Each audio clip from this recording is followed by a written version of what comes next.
including this one with Eric Gilboord, and we're talking about, well, Eric, this is your interview, so we're going to talk about your business, maybe, Sure. which is really helping people to sell or transition out of their businesses. Or how would you describe it? It's a company called Warren Business Development Center, and basically we tend to focus on more boomer age business owners who are looking to transition, as you said, out of the business or completely sell the business.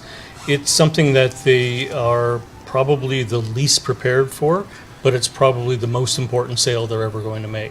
Right. Because they spent the last 20, 30, 40 years growing a business, but they didn't really spend a lot of time thinking about the exit.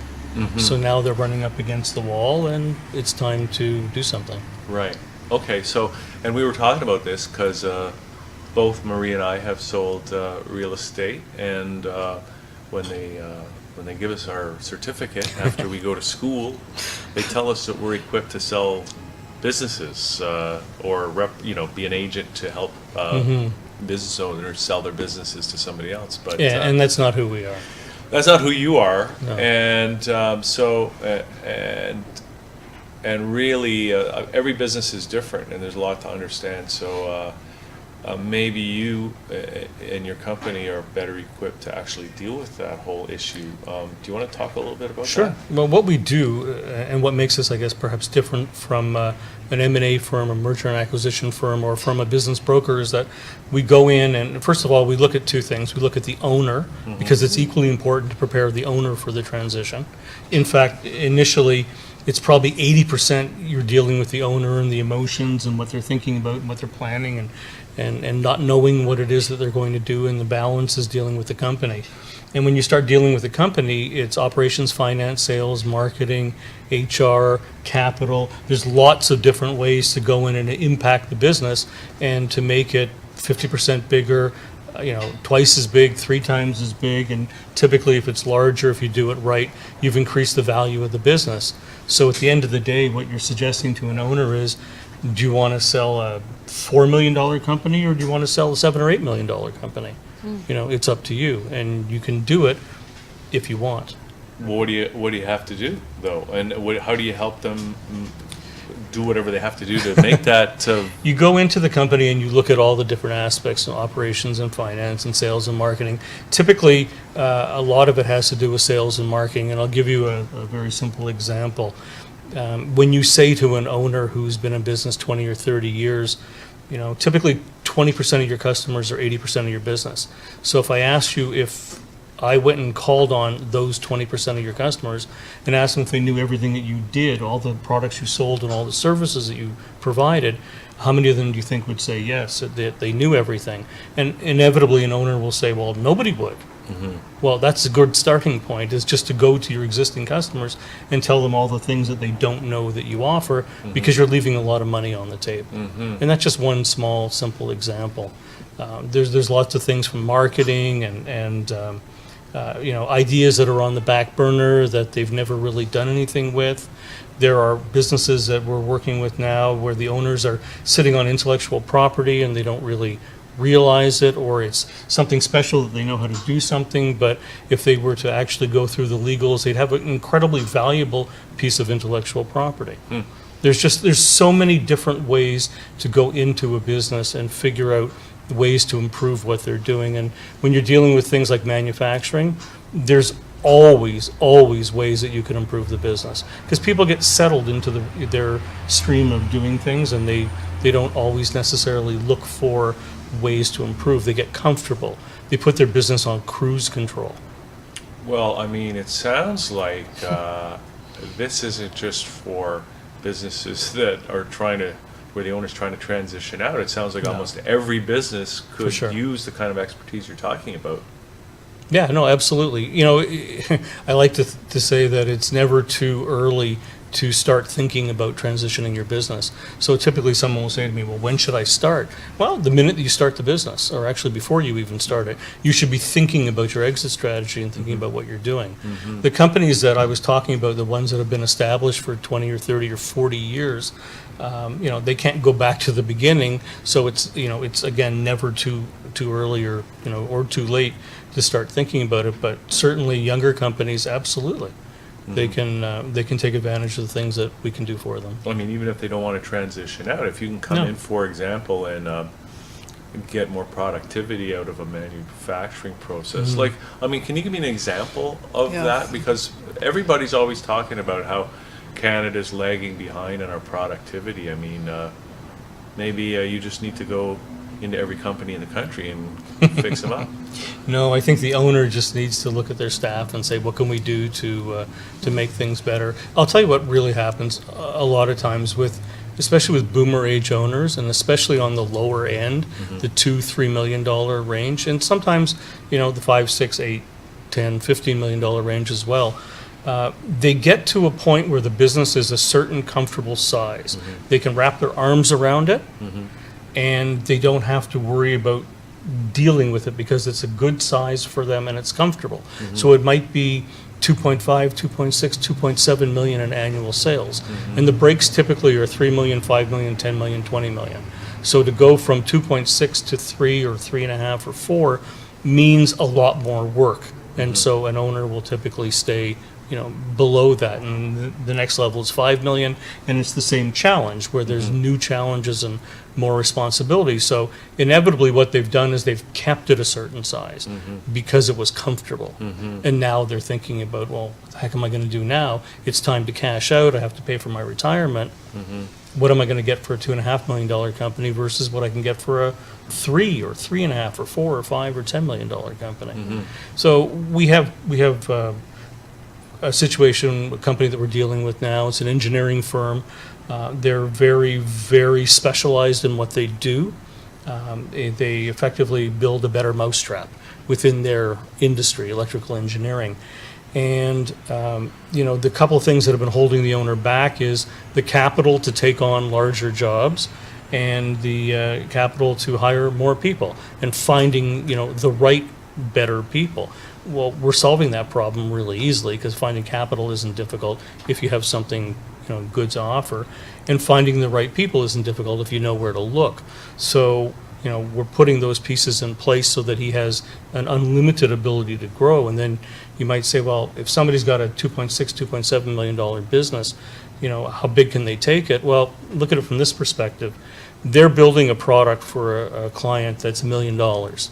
And it doesn't really matter what it is. It's an industrial type of product that they're building. And, you know, that becomes their IP. They're in a position where they're getting an order for 2. They could go out and sell 3 or 4 or 5 or 8 or 10 more. And all of a sudden, you've got $10 or $12 million worth of orders. So how do you go from being a $2.7 million company to a $10 or $12 million company? It's that simple. But why doesn't someone like this do it? And why doesn't it happen more often? Because I don't have the capital to you know, do 2 million, let alone 10 or 12 million. Or it's beyond my reach or beyond my scope, beyond my experience. But that's where folks like us come in and can show them how they can move from here to here or here or here. So where did you guys get the expertise to be able to do this? A lot of experience working with small and medium-sized business owners, and so we know them very, very well. Prior to Warren BDC, I had a marketing consulting firm, and so spent about 20 years working with small, medium-sized business owners. And they're a special breed, and you really have to understand how their mind works and how they make decisions and what can turn them off and what can turn them on. Not everybody has the ability to work with that kind of an owner. And then about, I guess 4 or 5 years ago, started asking owners, you know, if they'd been thinking about transitioning or selling. And at that point, no one wanted to talk about it. But I realized that there was something happening because of aging and you know, the average age of a boomer owner today is 68, 69 years old. So when you're 60 or 63 or even 65, you still feel somewhat invincible. You get to 68, 69, 70 years old, you might still have another 30 years on the runway, but you don't feel as invincible as you did. So you start thinking about the transition thing. Everyone thought this was going to happen 5 or 10 years ago. There was no way that it was going to happen because anybody who spends 10, 20, 30, 40 years building something, you don't just walk away from it. You know, so it's a time issue that's starting to happen where that audience, the boomer age owner, is running out of time. They've finally come to the realization that their kids aren't going to take over the business, Right. which is an incredible myth. Yeah. It almost never happens. Yeah. And there's an expression, if you want to give your kid $1 million company, you start with a $3 million company, Yeah. unless they're really qualified. Right. So there's a lot of issues going on, a lot of things happening, and at the end of the day, if you don't do something about a transition, then you're potentially leaving a huge mess for your family. Mm-hmm. Like, you can say to an owner who has a partner, well, how would you like it if your spouse was now forced to work with your partner? Mm-hmm. And the owner will look at me and go, well, they hate each other. Well, then you need to do something about this, or potentially that's what's going to happen. So it sounds like almost like it's a demographic, like this is almost a time-sensitive business. Yeah, that this you're is in this because is like the bump in demographic- a python. Yeah. It's a very, very time sensitive. But what's also important is the economics of it. 65% of established companies in this country are owned by boomer age owners. So I'm not talking about a handful of companies out there. Mm-hmm. I'm talking about 65% of the companies. And some owners are closing their doors, and they're just taking as much money as they can out and closing the door. And a typical $2 million, $3 million company, they have 20 employees. So if you close the door and you take as much money as you can out of the company because you decide that's the best plan for you, and you put 20 people on the street, you now have 20 families that are impacted by that one decision. Well, what if 100 people do that? What if 1,000 people do that? So where's the next generation of business? There's two owners? there's two generations, because the question is who's buying these companies, and it's interesting. It's a combination of younger people who realize the advantage of being in business and having a business and having trades and whatnot. Not everybody wants to be a doctor, or lawyer, or an accountant. It's also the folks that have sold their companies, and they may have sold a $10, $15, $20 million company, and 6 months after selling, they're bored. You can only play so much golf, you can only travel so much, you can only be home so long before your spouse turns around and says, when are you getting out? Because that's typically what happens. And so you have folks that have built and sold companies coming back and buying companies. So you might get somebody who buys a $2 or $3 million business almost as a hobby business. Yeah. Make sure there's management in place, make sure they have all the things they need, and provides mentoring and kind of coaching advice. And maybe they grow that business to 5 or 6 million, or maybe they buy 2 or 3 companies and end up with a $10 million company. Or they get together with 2 or 3 friends and they each throw in $5 million and buy 2 or 3 smaller companies. But that's actually where the buying is happening, because a lot of people with money, and there's a ton of money out there, are not as confident in the stock market or funds, or what they are confident in is buying below the radar, unsexy, widget-making industrial companies. That's what they're going out and buying, because at least they have some control over it, and if it's a profitable company, they're going to do better with that company than likely they are through other mechanisms for Other investments, whatever other they investments, might be, right? yeah. What about, so you mentioned, there are younger people coming in and buying these companies, but I mean, is there are there certain generations, in your experience, better at running businesses than other generations?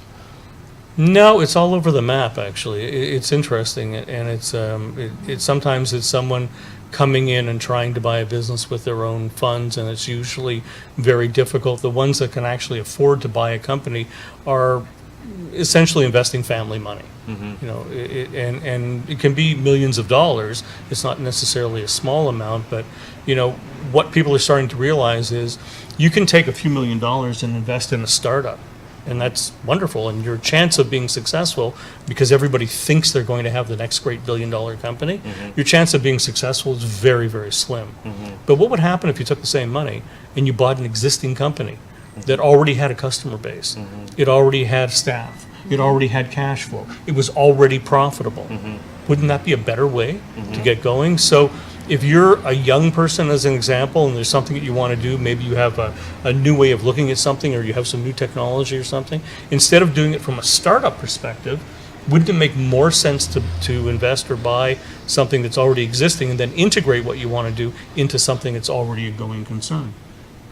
It just, to me, it just seems logical. That sounds pretty smart. Yeah. I hope so. I think the economy needs it, because I think that we're here in the less now in the United States, but, you know, if people start to do what I know they're doing in terms of closing the doors, this economy can't handle it. It really can't. So I'm very big on encouraging whatever age to come in and take over companies and keep them going, make them better, pay people more, treat people better, grow the companies, hire more people.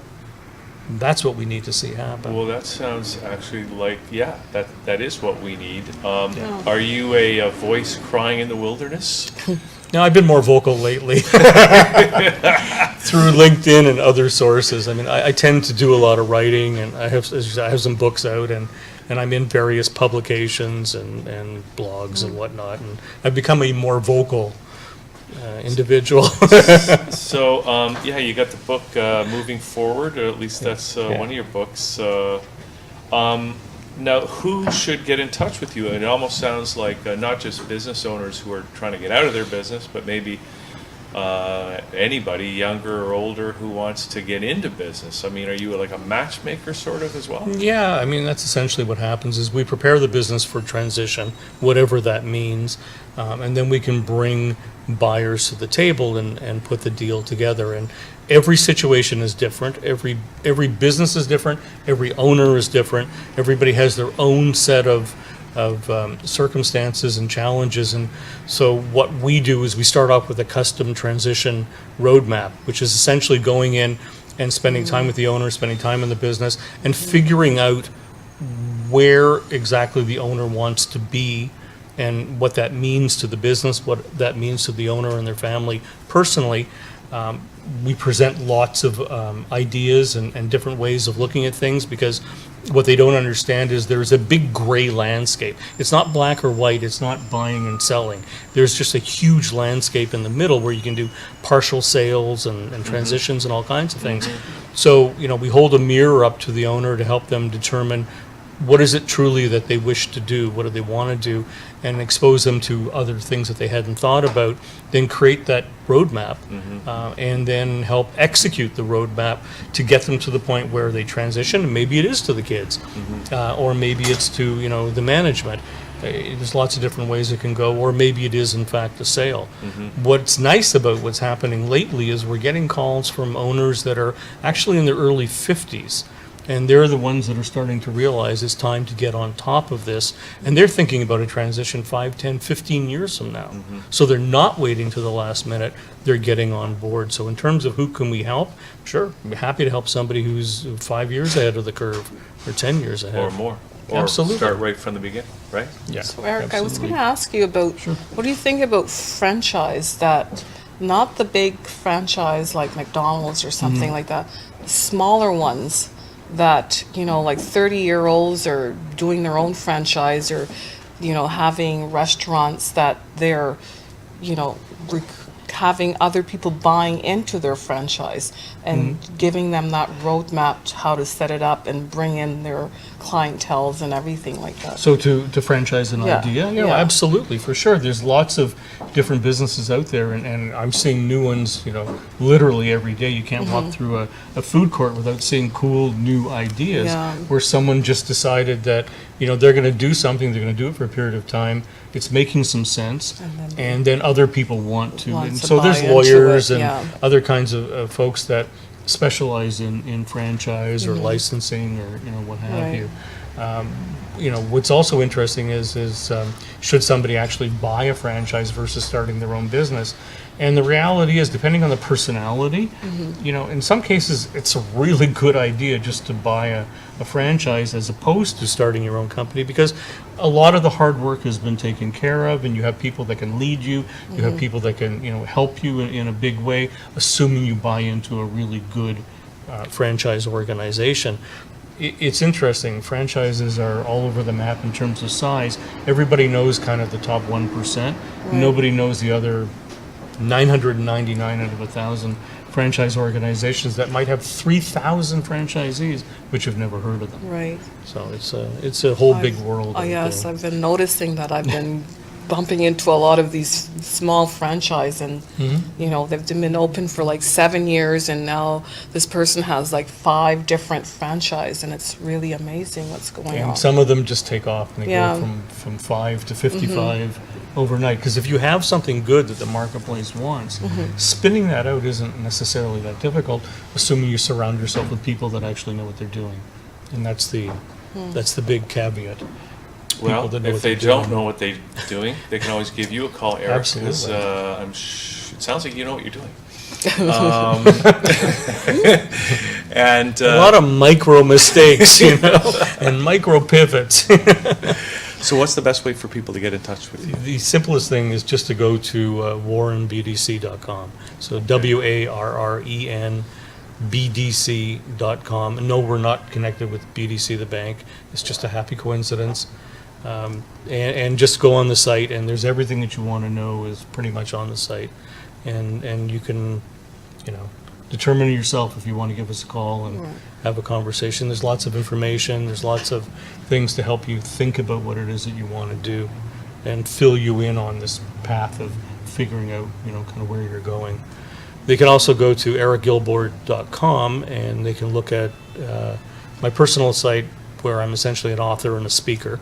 And so if somebody had an audience of business owners that they know they want to find out more about transition, I'm a pretty good person to put in front of an audience and get them excited. I know that there's lots of associations and organizations that are concerned that their members are not doing anything about transition, and there's going to be some trouble if they don't. So the idea of bringing someone in and putting them in front of a group of those folks and getting them actually get the conversation going, just get started, you know, thinking about transition. I'm pretty good at doing that. Okay, awesome. Well, this has been great to have this conversation. Well, Thanks thank you. for coming in. Appreciate it. Excellent. Yeah. You good? We're good. We're going to take Right. a little break. We got lots more coming up. Liquid Lunch here at thatchannel.com. We'll be right back.